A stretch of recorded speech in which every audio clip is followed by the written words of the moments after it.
And we're not going to have tea time this evening because we don't have any little people. It must be.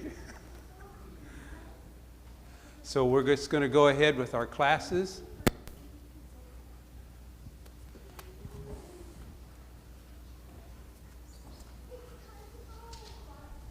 We're glad to see everyone that showed up this evening.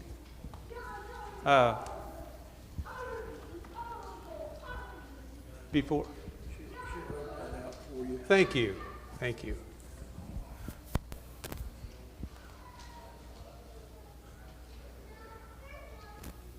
Do you want me to do this while we're online, or you want me to wait till after? Okay, we'll do it at the end then. Melba was telling me that she brought lots of strawberries. They're in the kitchen from the food pantry yesterday. They told them they would bring a pallet of strawberries. They brought 2.5 pallets. So don't worry about taking too many, is what she would say.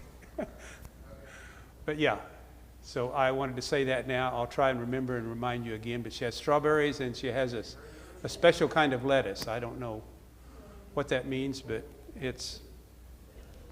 I guess it's different than, I don't know whether it's different color, different taste, what, but it's a lettuce that you can have some of too.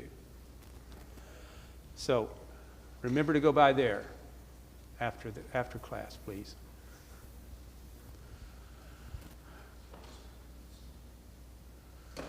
Good evening. Hello. Sorry. Oh, you're not late. Took a while to get here from Palka. You got little wheels on it. Well, we're not having tea time this evening, so we just got started early. We didn't have anybody to participate, so that took care of that. He could have, but he didn't hold his hand up, so.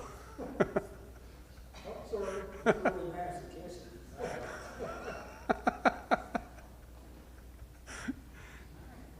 Yeah. We don't want the younger ones picking up any bad habits yet, do we? We're going to be in Titus again this evening.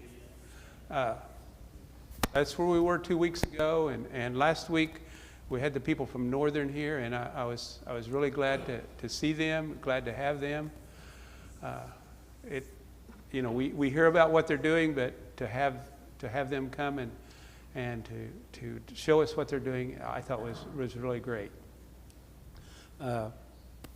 My son they live in Enid, one of my sons do, and they said a few weeks ago, a group from Alva came, this same group, or maybe some more of them, I don't know, but they came on a Sunday morning and did their entire worship service for them. And he said, really, they enjoyed it. They were impressed by the young people that were there. So I was looking forward to having them after he was telling me about that, and I'm glad that they came. I thought it was very beneficial. But we'll be in Titus this evening. In the first chapter, we talked about some of this 2 weeks ago. We're going to be starting in about verse 8, I believe. But we were talking about Titus was Paul wrote this letter to Titus. He was to be in Crete. He was to finish up some of the work that they had started, that he and Paul had started there previously. And one of the things that he was doing was appointing elders. And we see a pretty comprehensive list of what elders should be. And we talked about that, what elders, some of the qualifications for elders. We got down, I thought we would begin in about verse 8, and it talks about, it's been telling what some of the things that the elders should not be, but in verse 8 it goes into what an elder should be. In verse 8 it says that rather he must be hospitable, one who loves what is good, who is self-controlled, upright, holy, and disciplined. It goes ahead in verse 9. It says, he must hold firmly to the trustworthy message as it has been taught, so that he can encourage others by sound doctrine and refute those who oppose it. So we see here that some of these qualifications, it says that elders should be hospitable. They should be willing to have people in their homes. They should be friendly. They should be able to show how that a Christian should be living. It says one who loves what is good. I think there's a little difference there from just being good or showing, trying to do good. I think this entails a little bit more. It means that it's a person that has a good heart, a person that is from. It's not only trying to show good, but is from his heart is good. I think that's a distinction that Paul was trying to make there also. It talks about being self-controlled. We know that there can be times that it's difficult to control ourselves. It talked about earlier not being quick-tempered. I think this self-control goes right along with that. I don't think he's saying that an elder should not have any temper at all. That would be difficult for one thing, but there may be times that a person needs to show a temper, but they need to have control of it. They need to be controlled also. It talks about being upright, holy, and disciplined. I think that a very, very important attribute of an elder, and something that we often have to work on, is there's people at times. Are you looking for your class? Yeah, keep going. People at times have to settle disputes. There may be someone may come and talk to you about something, and you might have to settle a dispute, or you might have to reason with people. And sometimes, it's very important to be a person that can listen to both sides of the story and be able to discern, be able to think it through, and help the ones that are having the problem, help them to understand what's best and what what the correct way should be for them.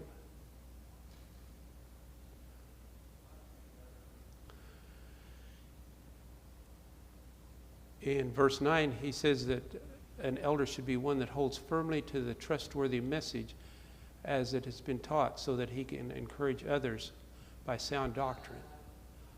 I think this is probably talking about being able to teach, being able, as an elder, being able to teach the word, being able to teach the word in a right way, being able to share the word. When we think about people, not everybody has the same gift, and I think it's also true with elders. Some elders are very gifted speakers, very gifted teachers, just like other people are in the church. Some elders maybe not so much. Some elders it may be harder for them to be a teacher. But at the same time, if you study and try to know the word, you'll be able to to use it in the way that God wants us to use it, and you'll be able to use it to encourage the people that you're trying to help. You can use it to strengthen them, and so it's very important to know the Word and to be able to use it. And it also talks about refuting those who oppose what's being taught. Is that an easy thing to do?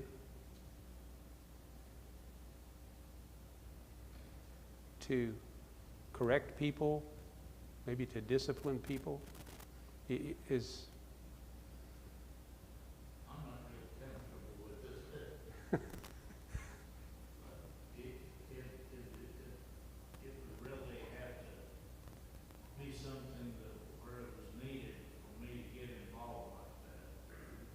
Yeah. I'd probably have to talk to a couple of other guys to make sure that we're on square foot. I was going to say, you better know what you're talking about. If you're going to correct somebody, You better know all of the circumstances around it, hadn't you? you better know what you're saying. Yeah, Sam. Well, it goes back to self-control too. Be able to stay within the civil parameter Yeah, of pointing out their error. yeah. And some people may not receive that real well, and you can't. I think what you're saying is you can't get drawn in to that, can you? You're not going to change your mind, but you know it. No. No, you're not. And as you say, that's where that self-control comes in. As David said, it's not something you want to do, but if it does become necessary, you may have to do it. But as Terrell said, you want to know all of the circumstances and be very sure of what you're dealing with before you get into that. Well, sometimes I found when you have a different point of view with someone, maybe saying the same thing, but you're not communicating both ways. Yeah. And that comes back to me anyway, that comes back to the giftedness of your ability to communicate. Like you say, there are some people that are very good listeners and are very apt or very able to communicate, much more so than others anyway. Probably if I had felt like I had to be part of a conversation like that, I think one of the appeals would be that this is really harming the body, the health of the body, to whatever may be taking place. That's in my mind, in my thinking, that's really especially important to do. If it were just something between two people, that'd be different. But, something that was harmful and was kind of affecting the attitude of the whole body or a large part of the body, that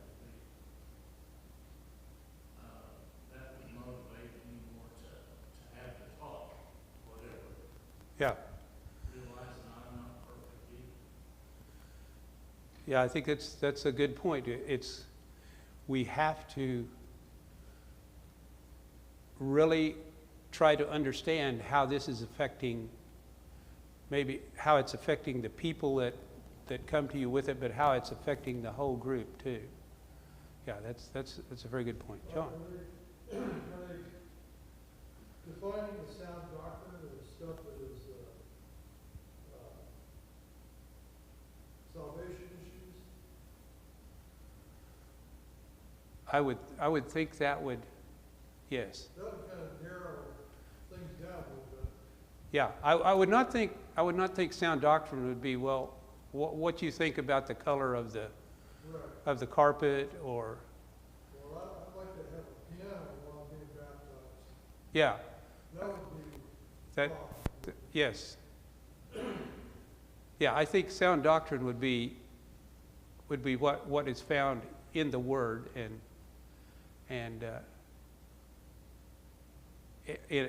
being able to understand it. Yeah, I think that's a very good point. That the use of sound doctrine and just what that does entail. That could get touchy. Yes, sound doctrine for you may be different than it is for me. Yes, but there needs to be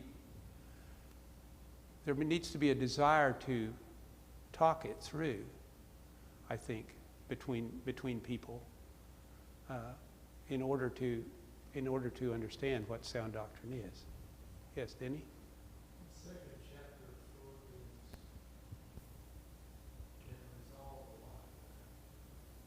Letting you esteem the other greater than yourself. Yeah. You're in an argument with the other fellow's position.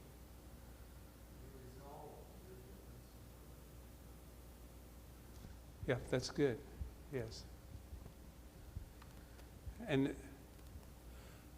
sometimes that requires taking a little time before we enter into the conversation. That involves thinking through what we're going to say. I think that would all be involved in that. What are the problems too? Going back and saying, this is what I'm hearing you say. Amen. Make sure that you're all on the same page. Yeah. Not just, passage. Yeah, I think so. If you thoroughly understand the other person's position, you thoroughly understand yours, then you know how far apart you actually are. Yeah. But you have to give everybody a chance to state their position. Yes. You can't just have one position, case closed. Yeah. You can't. It can't be, well, I'm the elder, and you're going to listen to me. Sit down and shut up. That's not going to work very long. No, it doesn't work at all. Not at all.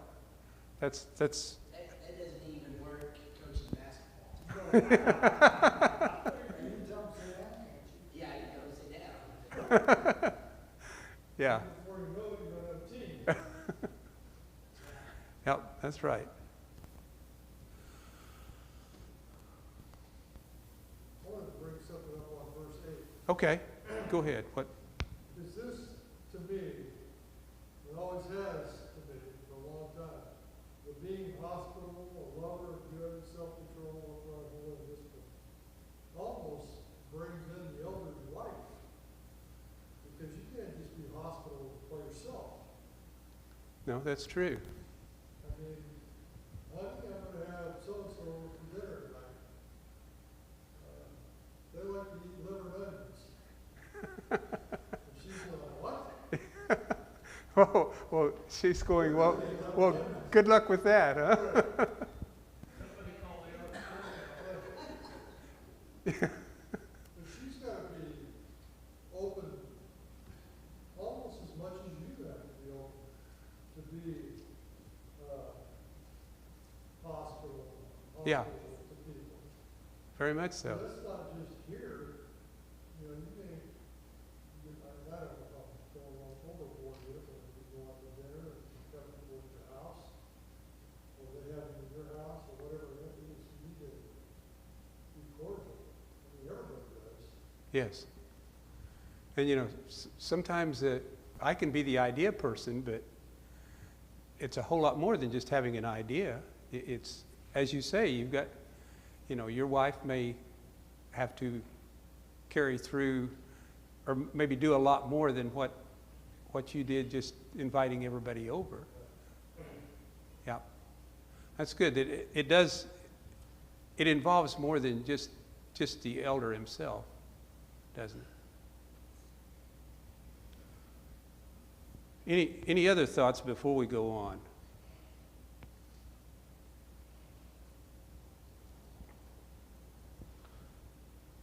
Well, let's look at verses 10 through 14. Here we see here that Paul changes just a little bit. In verse 10 it says, "For there are many rebellious people, mere talkers and deceivers, especially those of the circumcision group. They must be silenced because they are ruining whole households by teaching things they ought not to teach, and that for the sake of dishonest gain. Even one of their own prophets has said, 'Christians are always liars, brutes, lazy gluttons.' This testimony is true. Therefore, rebuke them sharply so that they will be sound in the faith and will pay no attention to Jewish myths or to the commands of those who reject the truth. To the pure, all things are pure, but to those who are corrupted and do not believe, nothing is pure. In fact, both their minds and consciences are corrupted." Well, I better stop there. I've already went farther than I said. He talks here, Paul is telling Timothy that he talks about rebellious people, talkers, deceivers, and then he names the circumcision group. He's talking about people that are not wanting to accept the teaching as they're receiving it, or not wanting to accept the teaching as Paul was doing it, as Titus was doing it, but rather they're wanting to teach Christ in the way that they would teach it. When he speaks about the circumcision group, what group of people is he talking about here? He's talking about the Jews, this is just an extension of the old law. Yeah, they were telling people that, for one thing, they were telling people that they needed to be circumcised in order to be a Christian. And when they were telling them to be circumcised, well, they were saying, well, you have to keep all of the old law. And as you say, this is an extension. And then you can, if you do all of that, then you can be a Christian. And this was something, a teaching that was very prevalent at that time. Wherever, there were many Jews that accepted Christ and followed Christ, but there were also a number of Jews that they taught this, that you needed to. They wanted people to become a Jew, and then they could become a Christian. And they were putting a lot more on people, because there were people that had been taught Christ that basically had no idea of what this was. Denny? Don't you suppose that more than likely some of the Sadducees and Pharisees too saw the handwriting on the wall and, man, we're going to keep our money pit going. We better tie this in with Judaism, temple worship, and all this stuff out there. And of course, you can see the fingerprints of that all over the maps. Yeah, I think you're getting to the bottom line. They could see their job was not going to be there anymore. They could see that they weren't going to. The fingerprints are all over the Catholic maps. Yeah. And the scripture. Yes. Yeah. We see that same thing being followed somewhat today. But they weren't. I wanted to say that they weren't concerned really with the teaching of Christianity. They weren't really concerned with the teachings of Christ, except that they were trying to use that to gain people for what they believed also. Don't you think there was probably some Gnosticism mixed into it? Yes, I think so. Because what you don't know is what I know. Yeah, and you need to have me because I know so much. Yes. This is one of the mysteries you don't know. Yeah. And we can see that happening for a long time in the church too. That there were people that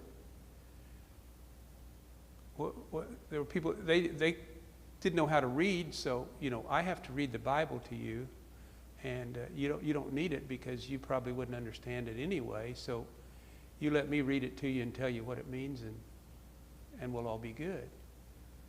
We saw that for quite a while in what was considered the church or in churches.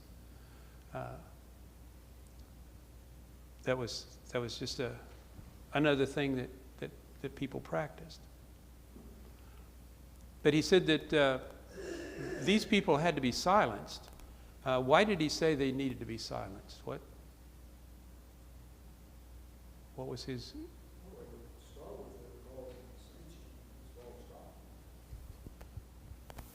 Yes, it said they were ruining whole families. And I take that to mean probably, the man of the house maybe was heard teaching. He come home to teach his family, and because he thought he was teaching the truth, and he would ruin the whole family eventually. Is kind of what I would get from that.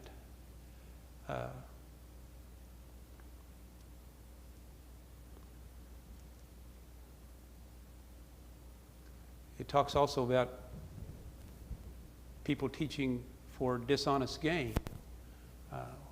We see that continuing up to this very day. People teaching maybe for the money that they can get. It may not always be about money. I think there are people that they enjoy the prestige, the fame that might come along with it. Well, I need a jet. You need a jet, yeah. Gulf service so I can fly from here to wherever. Uh-huh. It's the gospel.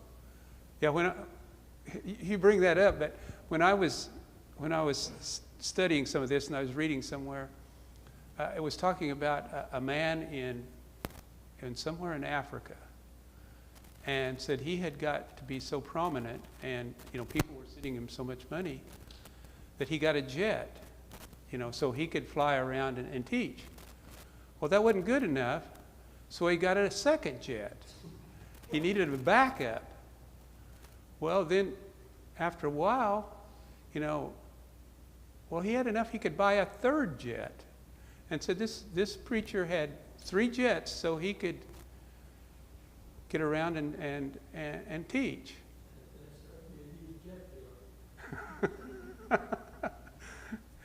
Yeah, that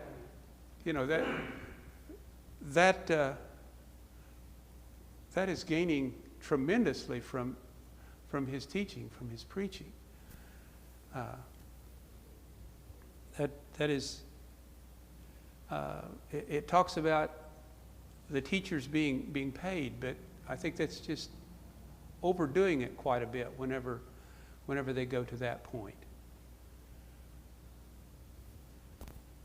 And then Paul goes ahead to say that one of the prophets of the Christians, that he says that they are always liars, evil brutes, and lazy gluttons. And then Paul says this testimony is true. Well, that sounds like pretty harsh words to me, to be talking about the people that you're trying to teach. But I think that Paul is trying to make the point to Timothy that these people have a real problem, and you don't want to get drawn into it You don't want to get caught up in what they are doing, and let it ruin your teaching or ruin your ability to teach. And he says to rebuke them sharply. Well, it would seem to me that if you rebuke someone sharply, isn't that going to drive them away? It might. Yes, it might. You'd be better off, right? You don't like to think that way, but it's not going to make some kind of unity in the body. I don't like the idea of driving anybody off. Simple, that's Well, I have to go back to Christ, his teachings about the bread,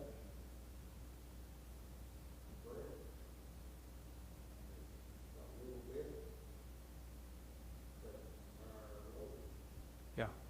that's not good. I think that's one of the points that if you let it exist, thinking that, well, it'll get better if they're around us for a while as Christians or something like that. If you let that exist there, it may have an adverse effect. Yes, it could have that.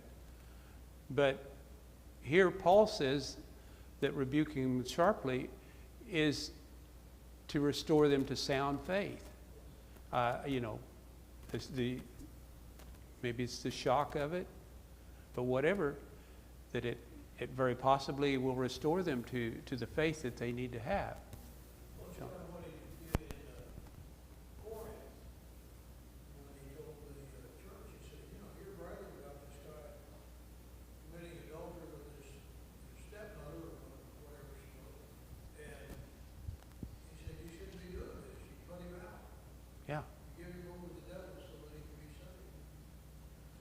I think that's what he's doing here. You rebuke them sharply, and then if they take it the right way, they'll be saved. And if they don't take it that way, then there's not much hope for them. Yeah, that's the avenue that we're told that we should take, is to talk with the person and let them know what the position is. Let them know what the teaching is, and they can respond. I guess they can respond how they will respond then. some of the harshest words that I can think of is when Peter told Simon, sorcerer, who tried to buy the gift or offered up money for the gift of the Spirit. Peter was pretty, used about as harsh words as I can think of in a situation where he had to rebuke something. That's strong thing. Yes, Peter basically told him, he said, you and your money can perish, or, he told him that he could go to hell with that, with that attitude and that thought. That's what would happen to him.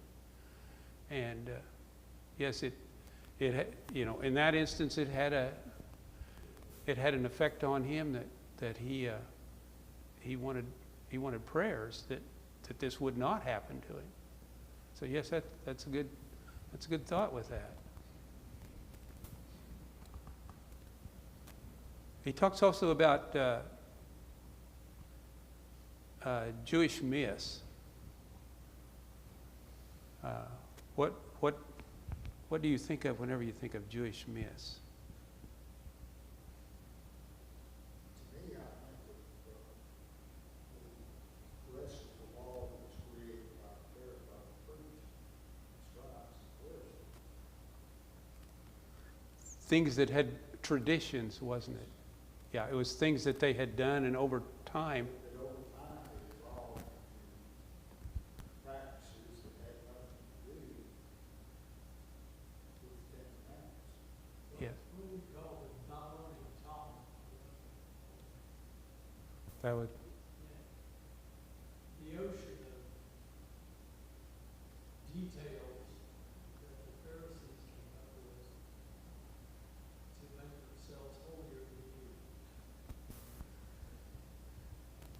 That's kind of like having too much time on your hands and just sitting and thinking about what you can think up. Huh? Yeah, I think that's what he was talking about. I guess he was telling them that they weren't to pay any attention to that, and to keep away from it. I think I see also that we need to consider that as we try to live the Christian life. We need to make sure that what we are asking people to do and what we are doing is what we see from the Word, and not something that has been a tradition for several hundred years and has finally got so ingrained in our thoughts that we think that is the way that things have to be, and that's the way that they should be.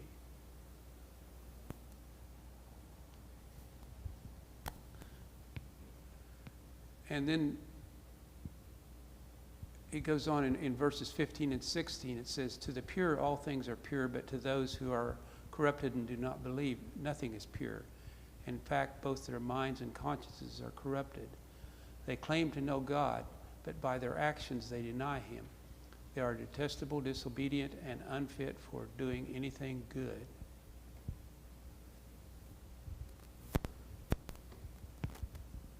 When he speaks about to the pure, all things are pure,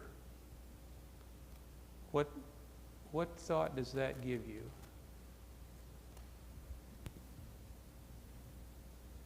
Does that mean that to some people everything is good? I don't think so, does it? I think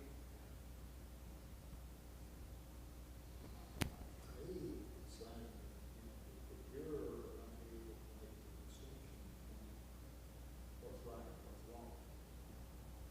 is it talking about what you have in your heart? I think that maybe that's the point that he was trying to make. That if you have a pure heart, what you will do will be pure, will be in accordance with God's will. You will live the way that you should live by having a pure heart. But if your heart is not as God would have it, if your heart is not pure, then your life will not be a pure life. You will be everything that you do will be serving yourself or serving Satan rather than serving God. I don't know that meat, food being sacrificed to idols, I don't think that was the subject here. It seemed like that was one case where Paul talked about, don't sin against your conscience if you know that stuff is nothing and it's not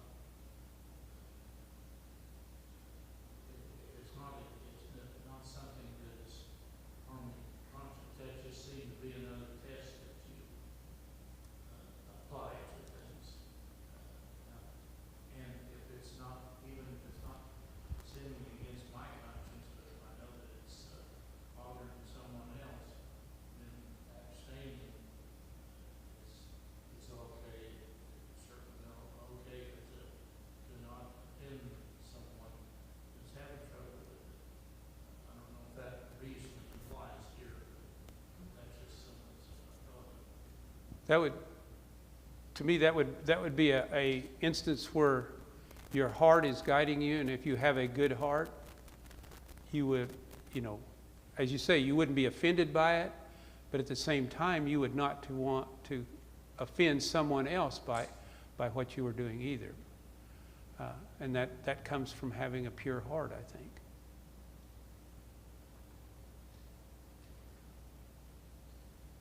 Don. I'm wondering about that. It says, those that are pure, all things are pure. Ties into me the last part of Philippians 4. Finally, brothers, whatever is true, whatever is honorable, whatever is just, whatever is pure, whatever is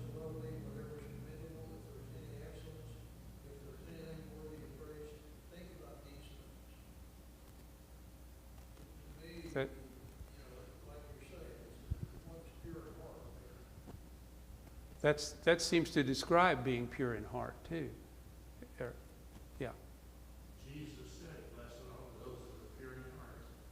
Yeah, that's one thing. When I was reading this, I was thinking about it. He says, blessed are the pure in heart, for they shall see God. I think if you go back to the Beatitudes, the Sermon on the Mount, that's all about your heart. You know, Yeah. so you just quoted part of that. Uh-huh. That has a lot to do with what's pure. I have a hard time living up to some of that. Some of it's really hard, you know. Yeah. Love your neighbor and you love yourself. I mean, there's some neighbors I don't care for. But Yeah. what do I do with that? Well, Move away from it. I heard the man say one time, and I think about it a lot. Do what? You know, he says, I have neighbors, and then I have people that live close to me. You know, and I thought, well, that's true, but yeah, sometimes we have to work on that a little bit too. Yeah, and well, it's not part of the Beatitudes, but the one that says, be kind to those that despitefully use you. I find that, you know, that's not what I want to do. But as long as we try, right? You know, We have to try to we have to keep trying too, don't we? our whole life, maybe. Yeah, yeah. It may get easier eventually, but it may not. Any other thoughts on that before we still have a little time, so we'll go in chapter 2 if there's nothing else. In chapter 2, the first 5 verses, Paul here says, you must teach what is in accord with sound doctrine.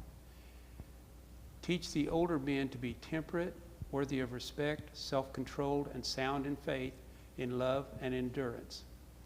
Likewise, teach the older women to be reverent in the way they live, not to be slanderers or addicted to much wine, but to teach what is good. Then they can train the younger women to love their husbands and children, to be self-controlled and pure, to be busy at home, to be kind, and to be subject to their husbands, so that no one will malign the word of God. I think we talked about, it says that to teach sound doctrine. We talked about sound doctrine earlier, what that is. We see here, Paul has given Titus, he told him what the elders, what kind of people they needed to be. Now he's talking to him about the older men, the older women. He'll go on to talk about the younger men and the younger women, and he'll talk about slaves. He addresses all the different people that are a part of the church. He addresses them. He tells Titus how they need to be acting, how they need to be, what they need to do. I think this is I think it's in 1 Corinthians 12. We see it talks about the church being made up as a body, the different parts. We see Paul here is pointing out how these different parts that we have within the church, how they work and how that they can work. And he begins by talking about the older men. And I guess one question I had was, what defines an older man? You know, what age do we call them older men? Anybody older than you? At least on Social Security. Yeah, in reading, I thought, you know, I saw some things that they said, well, you know, an older man they might be 65 or 70. They might be 40. It depends on how old the person that's looking at them is, you know. Sam? How much depends on whether the church is Yeah? that has a whole lot to do with it, doesn't it? Sometimes you have a sense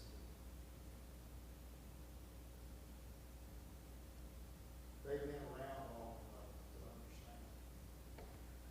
Yes. With age comes wisdom. That's what you're right. Sometimes, yes.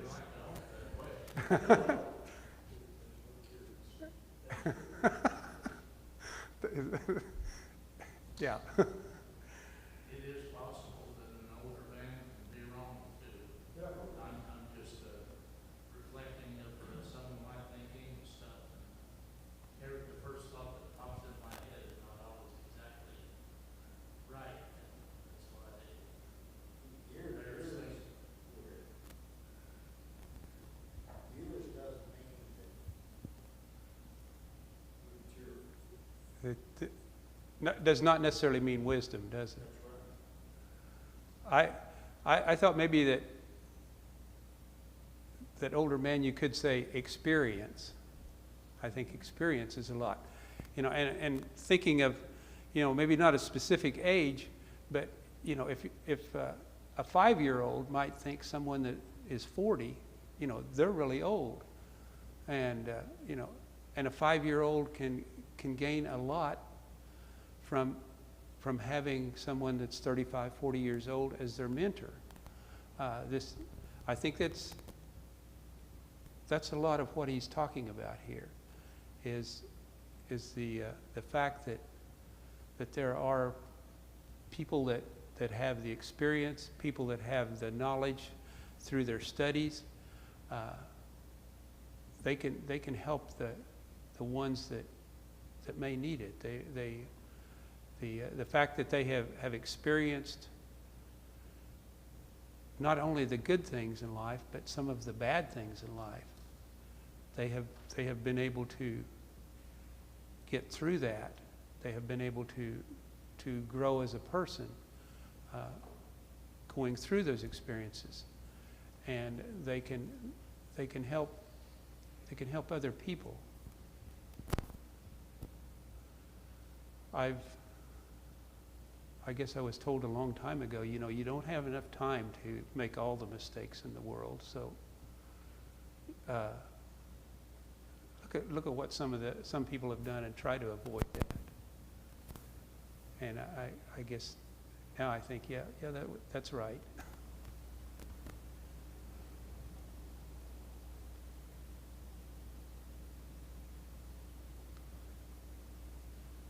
It talks about being temperate and worthy of respect, self-controlled, and sound in the faith.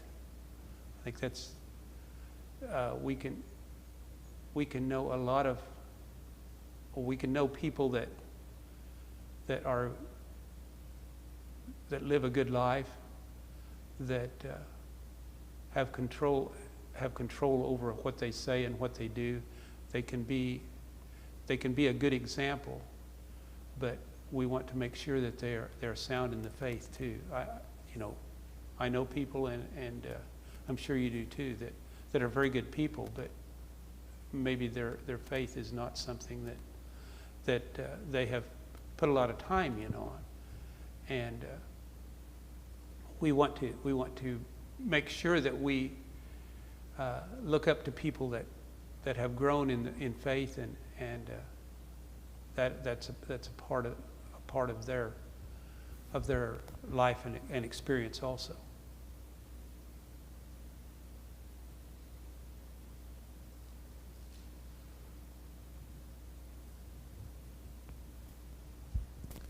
He says also that they should teach the older women to be reverent in the way that they live.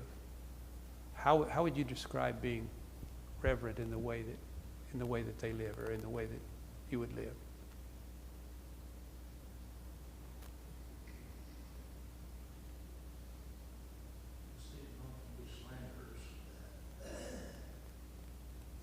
Yeah, not slanderers. I think he goes on to describe what this is,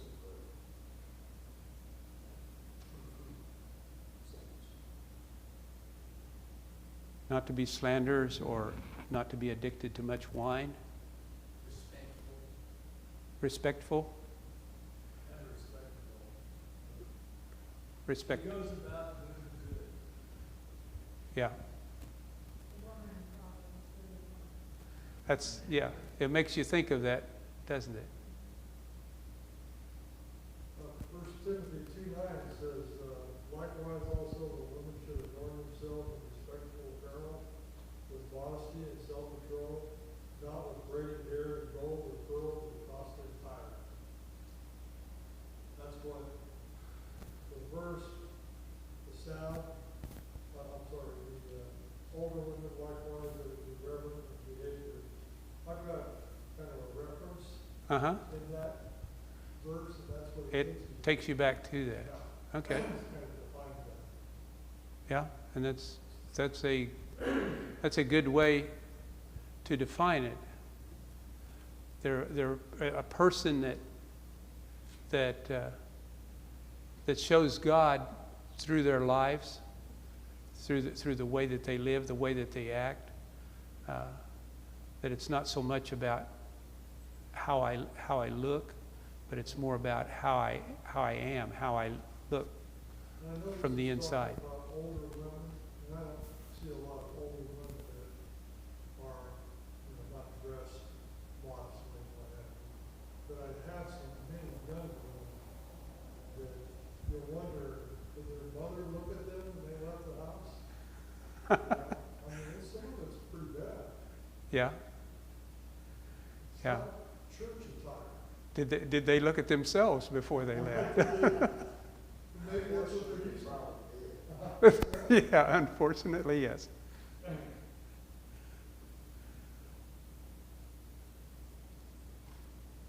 But what all of this is leading up to the fact of giving God the glory, of glorifying God, rather than glorifying themselves. Talking about the older men, the older women, and what they show.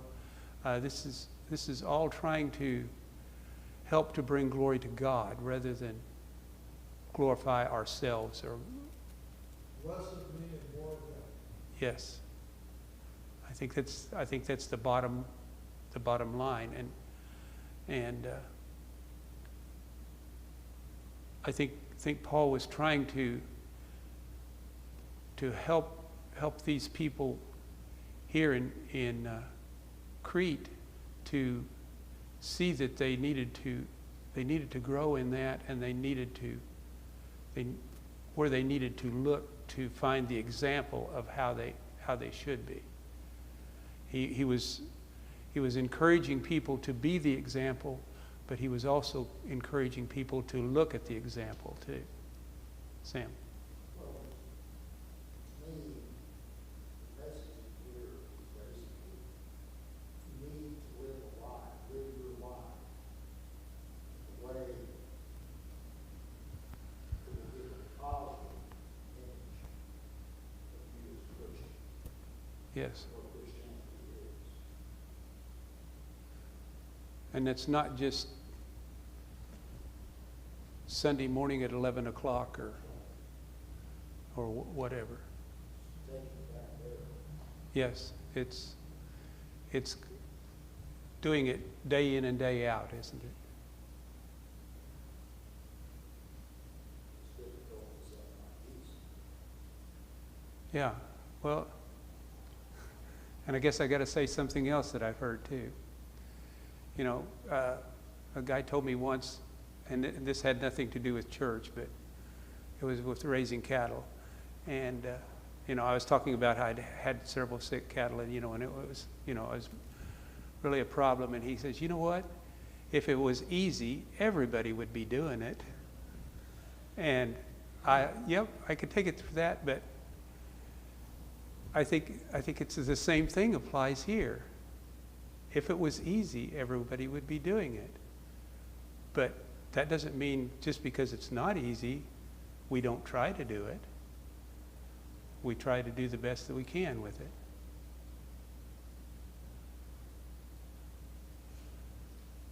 Christians often a lot more uncommon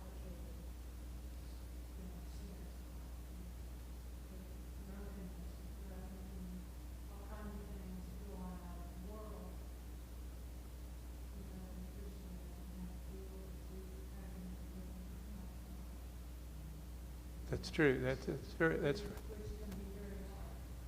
yes. The apostle said it sounds a bit further of mine, said when he was in prison. If you woke up on Sunday morning and wasn't in jail, you knew you hadn't had a good time. Yeah. Now tell me something, how false is that stuff? Yeah, that just, That's to the extreme. yes, it is. But there are a lot of people that maybe they don't wake up in jail, but that's kind of the way they live their life too. And yeah, as you say, it brings more problems. It brings more problems than you can ever take care of on your own. I'm always reminded of a little brief statement Jesus said, "My yoke is easy, my burden is light." Yeah, sure. He also said, "Straight is the gate, narrow is the way." Uh-huh. Guess what? The straight gate through the narrow way is a whole lot easier than Broadway at rush hour. Yeah. The other place you get run over. Yeah. I think we'll stop here this evening. Any other thoughts? I appreciate all the thoughts that you brought up this evening, and I hope that this time has been beneficial for you. It's been